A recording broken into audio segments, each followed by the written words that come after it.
తెలంగాణ భవన్లో BRS senior నాయకుడు మాజీ స్పీకర్ మధుసూదనాచారి మాట్లాడుతున్నారు. లైవ్ ద్వారా చూద్దాం. శంకర్ గారి ఆశీస్సులు మాకుంటాయనేటువంటి సంపూర్ణమైనటువంటి విశ్వాసాన్ని వ్యక్తం చేస్తూ ఆచార్య గారు మన నుండి దూరమై 3 సంవత్సరాలకే తెలంగాణ రాష్ట్రం సాధించుకోవడం జరిగింది. నిజంగా వారు జీవించినటువంటి కాలంలో కనుక తెలంగాణ రాష్ట్రం వచ్చి ఉంటే ఆ మహానుభావుడంత సంతోషపడేటువంటి వ్యక్తి వేరొకరు ఉండేవాళ్ళు కాదు. భౌతికంగా జయశంకర్ సార్ మన మధ్య లేకున్నా వారు ఎప్పుడు నిరంతరం మనకు స్ఫూర్తి ప్రదాతే, నిరంతరం మనం స్మరించుకునేటువంటి మహనీయుడే. తెలంగాణ రాష్ట్రం ఉన్నంత వరకు, జాతి ఉన్నంత వరకు మనకు ఒక చుక్కానిగా వారి ఆదర్శాలు, వారి ఆశయాలు, వారి దీవెనలు మనకు ఉంటాయనేటువంటి విశ్వాసాన్ని వ్యక్తం చేస్తూ వారి ఆత్మకు ఏ లోకంలో ఉన్నా వారి ఆత్మ ప్రశాంతంగా ఉండాలని భగవంతుని కోరుతున్నాను. జయశంకర్ సార్ గారి వర్ధంతి సందర్భంగా వారికి ఘనమైన నివాళులు అర్పిస్తూ అన్ని ఉద్యమాలు చూసినటువంటి గొప్ప వ్యక్తి. తెలంగాణ రాష్ట్రం రావాలంటే కేవలం ఉద్యమాల ద్వారా మాత్రమే రాదు. భావవ్యాప్తి జరగాలి, ఉద్యమాలు జరగాలి, రాజకీయ ప్రక్రియ ఉండాలని చెప్పి కేసీఆర్ గారికి అనేక అంశాలు చేదోడు వాదోడుగా ఉంటూ మరి తన అనుభవాన్ని మొత్తాన్ని కూడా కేసీఆర్ గారు ఒక్కరే తెలంగాణ తేగలుగుతాడు, వారిలో పట్టుదల ఉంది, మీరు తేండి, మీ వెనుక ఉంటామని చెప్పి తెలంగాణ ఉద్యమాన్ని నడిపినటువంటి గొప్ప వ్యక్తి.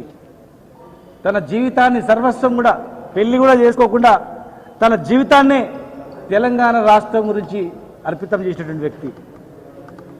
మంత్రి పదవి తీసుకోకుండా కొండ లక్ష్మణ్ బాపూజీ గారు రాజీనామా చేసి ఎట్లయితే చివరి వరకు ఉన్నాడో, శ్రీకాంత్ చారి తన ప్రాణాన్ని అర్పించిండో, ఇషాన్ రెడ్డి తన ప్రాణాన్ని ఎట్లా అర్పించిండో, ఎంతోమంది వీరాది వీరులు తెలంగాణ రాష్ట్రం గురించి పాటుపడ్డలు.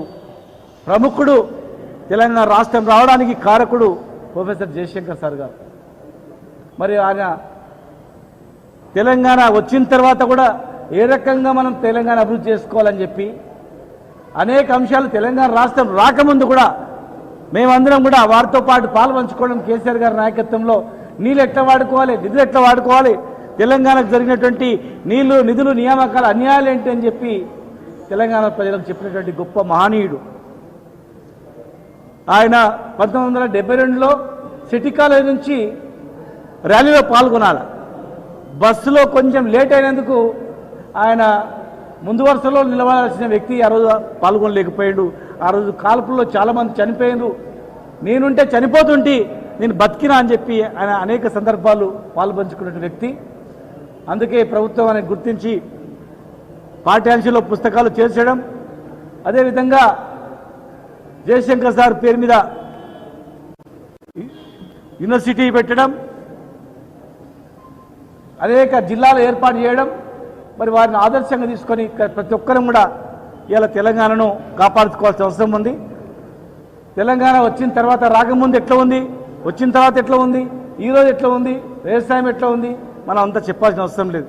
కనుక ప్రతి ఒక్క తెలంగాణ పోరాట యోధుడు, ఈరోజు అభివృద్ధిలో పాల్పంచుకునే వ్యక్తులు ప్రతి ఒక్కరు కూడా జయశంకర్ సార్ గారి ఆశయాలకు అనుగుణంగా తెలంగాణలో అన్ని వర్గాలకు న్యాయం దక్కినప్పుడే అప్పుడు నిజమైనటువంటి తెలంగాణ వచ్చినట్లు అవుతుంది.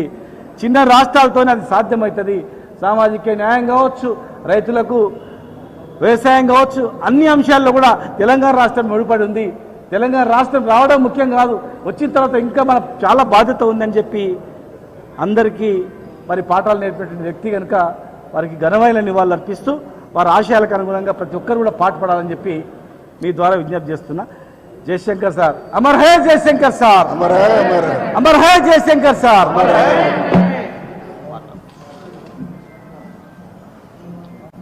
తెలంగాణ రాష్ట్ర సాధన కోసం 3 తరాల ఉద్యమాన్ని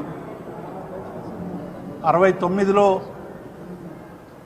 ఉపాధ్యాయునిగా, 52లో విద్యార్థిగా ఫ్రీ జోన్ ఉద్యమంలోను, ఆ తర్వాత కేసీఆర్ గారి నాయకత్వంలో జరిగినటువంటి విశాల ప్రజా ఉద్యమంలోను 3 తరాల ఉద్యమానికి బాలచాల వ్యాప్తి చేసి తెలంగాణ రాష్ట్ర సాధన కోసం నిరంతరం తప్పించినటువంటి జయశంకర్ మరణం అనేటువంటిది అందరికి కూడా తీరని లోటుగా భావించడం. తెలంగాణ రాష్ట్ర సాధన కోసం తప్పించి తెలంగాణ ఎట్లా ఉండాలో మరి నిర్ధారించినటువంటి ఒక గొప్ప మహనీయుడు జయశంకర్ గారు. అందుకే అనేక మంది రాజకీయ నాయకులందరూ కూడా తెలంగాణ రాష్ట్ర సాధన కోసం జెండాలు ఎత్తినా ఏ జెండా కూడా విజయ తీరానికి చేరలేనటువంటి విషయాన్ని వారు అనేక సందర్భాల్లో చెప్పి కేసీఆర్ గారి ద్వారానే తెలంగాణ సాధ్యమవుతుందని విశ్వసించి నమ్మించి తెలంగాణ పౌర సమాజాన్ని అంతటిని కూడా తెలంగాణ ఉద్యమంలోకి తీసుకొచ్చినటువంటి గొప్ప నాయకుడు జయశంకర్ గారు. జయశంకర్ గారు మొత్తంగా కూడా తెలంగాణ రాష్ట్ర సాధన కోసం జరిగినటువంటి ఉద్యమంలో అన్ని రాజకీయ పార్టీలకు కూడా, ఎందుకంటే వారు ప్రొఫెసర్గా, ఉపాధ్యాయునిగా, విద్యార్థిగా అనేక ఉద్యమాల్లో పనిచేసినటువంటి ఒక నాయకుడిగా, ఒక మేధావిగా వారు అనేక సందర్భాల్లో